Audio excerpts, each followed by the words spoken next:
Hey everybody, we're on video number 2 now. I've got this movie star here. Got her back. I wanted to show you, we got the tractor going earlier this morning, and I've been doing the field, or been cutting the field wider. Anyway, we had a few years back, 2 years back, had some people come out and with the excavator, and I'd cut these trees down around the field, and and I cut all these trees down, and I didn't have a way to get the stumps up. So they come out and they dug stumps up, and there was a lot of small trees in here, probably 2-3 inches round, and some up to 5 inches round, and they didn't get those up. Probably didn't even see them, but so I had to wait for them to kind of rot out, and they did. So luckily today, me and the tractor got up here and pushed them around a bit and knocked some of them out.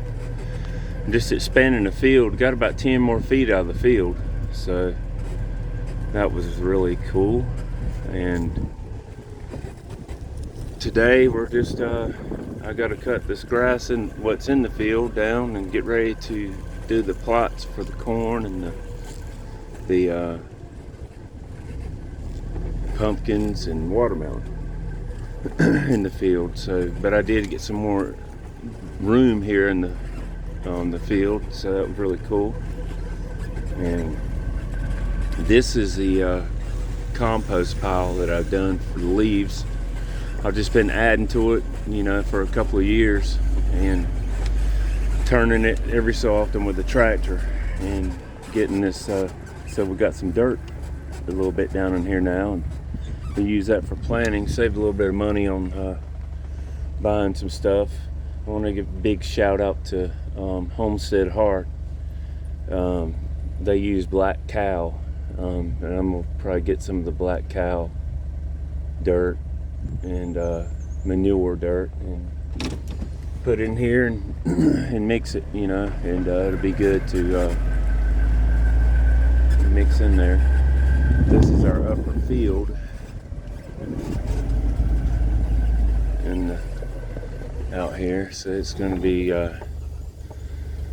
some corn grown in here this year, and it's going to be really cool.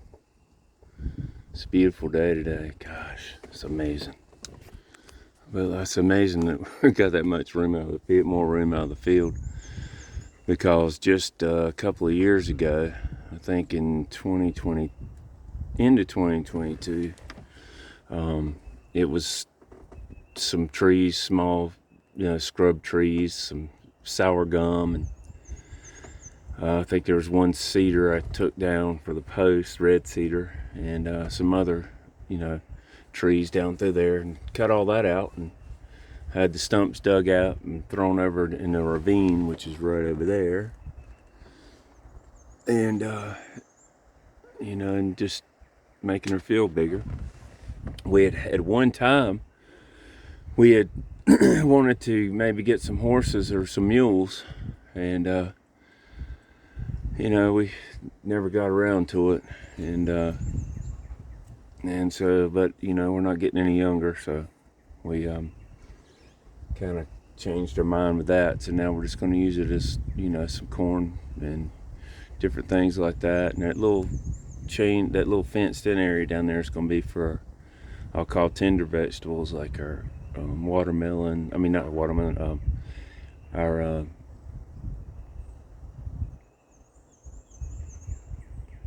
squash and cucumbers and that kind of thing, and our of course tomatoes, German Johnsons, and some of those cool varieties, some cherry tomatoes, things like that. And our beans, we have to keep it fenced in like that because it does deter the critters from getting in there. The deer so far, which is amazing, hadn't jumped in that fence, but you have to have about an 8-foot fence to keep the deer out. If they want to get in, they'll just hop right over that. But we hadn't had no problem with that, so that's been really good. But we have had problems with, last year I thought it was funny, I'd come out there and we had a little corn in the middle, and not much, just enough to where it would pollinate. You have to pretty much plant corn in a square is best, and so they can, self-pollinate themselves. And to come in there and things were pulled down, I thought, I knew that the raccoons would devastate corn, so I thought that's what it was. So I put some cage traps out there, and sure enough, it was possums of all things. Didn't catch one raccoon, it was possums. And so I caught like 5 or 6 possums in there. But we do trap animals here on the homestead. We have 30 acres of land here, and we hunt deer and we turkey, and if you don't, keep the predators down from the coyotes and the bobcat occasionally and the raccoon especially. This year I caught 26 raccoon in 3 weeks on 30 acres of land.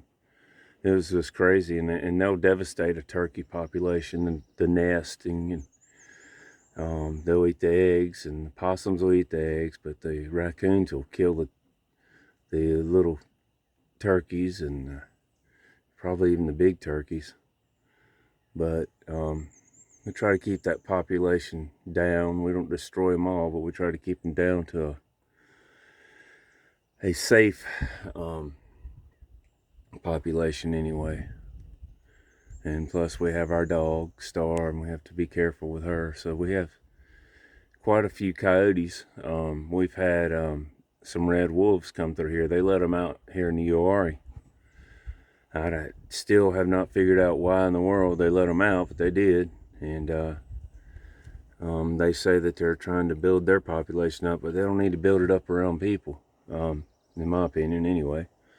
But we've had coyotes. When we first moved here in 2018, I think it was July of 2019.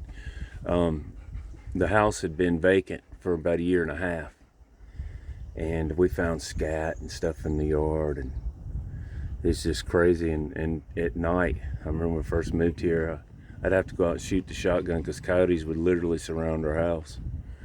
I think we had a few packs out here, but they finally figured out. I think the thing with coyotes is, more than anything, that you have to let them know this is my place, and they're smart animals. I mean, they're smart canines. There's nothing dumb about a coyote. They have the Indians just seen coyotes a dead coyote, and they're very smart, and they kind of know. I mean, I trapped one coyote that year, and it was a pretty big coyote. It had been eating well, and it was a male. And after I caught that one, we didn't see none for a long time, and I think that they'd seen it get caught, and they said, I'm getting out of here. And plus I was shooting at night too, because they would come out just howling around the house, and it was spooky to us. So we moved from pretty much the city, and to come out here and start a new life and grow our own food and live pretty self-sufficient out here. So we bought the first tractor. I had a Ford 800, wished I still had it. I thought that it was getting mechanically some things going wrong with it I didn't want to have to fix, so I just sold it and bought another one. I bought this Massey Ferguson 251, and it's a big tractor. That's the one I've been using today. And then I got another one. I missed the first old red, as we called it, and you'll be seeing the new one. This is a Ford Jubilee. I think it's a 1953 tractor. It was garage kept. It's got all original parts on it, and it's kind of like a show car for me. I really love that tractor. So I'm gonna be using it, and I've got to change the oil in it. I've got to do some, light maintenance on it. I really need to put an alternator on it, but so far the battery's staying pretty charged up, so I'm gonna leave it as it is. I just got to get that things done, and it'll be ready to go. And I said in the other video, if anybody out there knows where I can get some implements for a Ford Jubilee, for the size and the weight of the tractor, please leave it in the comments. I'd really appreciate it. But anyway, guys, I appreciate you tuning in, and I appreciate you guys subscribing to this channel. Star says she does too. And just stay with us, and we hope to bring you some pretty cool videos. There's a little pine forest that's off the front of our house. Oh, sorry, that's me. A little pine forest off the front of our house. That's pretty cool. And we'll be seeing you soon. And I appreciate you guys watching. Hope y'all have a great Saturday.